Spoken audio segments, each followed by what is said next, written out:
How does the conclusion of Silo Season 2 set up Season 3? That's how a thrilling conclusion with answers and a tantalizing cliffhanger is delivered. For the second consecutive season, Silo strikes a difficult balance. In Season 1's climactic scenes, Rebecca Ferguson's character Juliette Nichols, Rebecca Ferguson, emerged onto a desolate wasteland rather than the verdant landscape that was shown on her helmet screen. The engineer and former sheriff soon realized that her subterranean colony was not alone. This time, Juliette ventures back out into the world, but it doesn't stop there.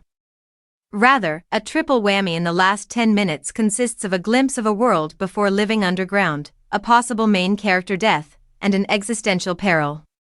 The whole hour of Into the Fire is Silo at its finest, combining emotional exchanges with high-stakes situations, even if parts of the season have moved more slowly.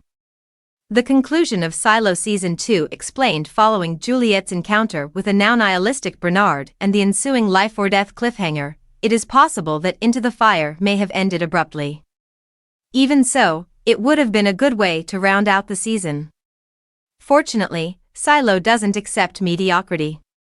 The reason why humanity has apparently been able to survive underground for the past 352 years, Bernard refers to this as the number of years humans have lived in silos, is revealed by an alluring flashback to a Washington, D.C.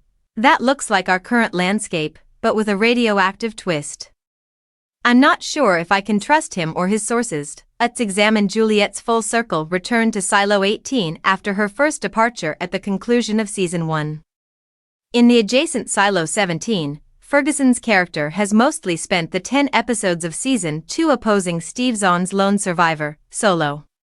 He isn't the only person living in this now-defunct building, of course, and he isn't even called Solo. The penultimate episode ultimately confirms my early suspicion that Solo has been alone since he was a small kid based on his infantile behavior. In reality, Solo is Jimmy, and the conclusion reveals how crucial his parents were in rescuing thousands of lives, even though almost everyone would eventually die.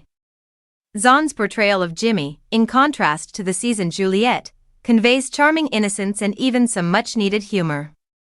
When a young family led by young mother Audrey, Georgina Sadler, tries to enter the vault Jimmy is guarding, threatening Jimmy's life, Juliette's edges become even softer. Audrey is still furious even after Jimmy lets everyone inside the vault at the conclusion of the penultimate episode.